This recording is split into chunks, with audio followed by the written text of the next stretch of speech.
So last month, there was a lot of joy over the employment numbers. So we added 200,000 jobs in the month of December. And that was obviously good. It's a lot better than we had been doing. It's so much better than back in the heart of the recession where we were losing 750,000 jobs every month.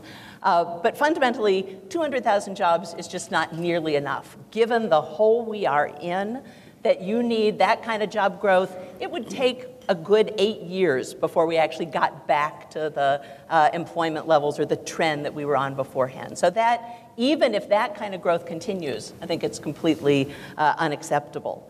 And then Michael pointed out, and the World Bank has pointed out, one of the biggest risks that we face that those numbers don't continue is what's going on in Europe, that really is a ticking time bomb in terms of sort of the damage that it could do to their own economy and obviously to all of their trading partners and their partners in the financial system around the world. And that is why it is so incredibly in our interest that, as Michael put it, they get their act together.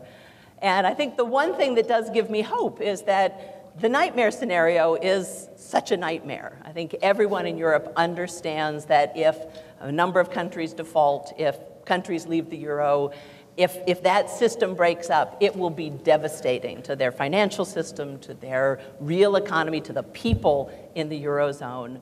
And I think that's why they are likely to muddle through as hard as it's going to be. I think that's why that's the most likely outcome, and that's why there's a hope that we will continue to keep growing, to keep expanding, but it needs to be so much faster.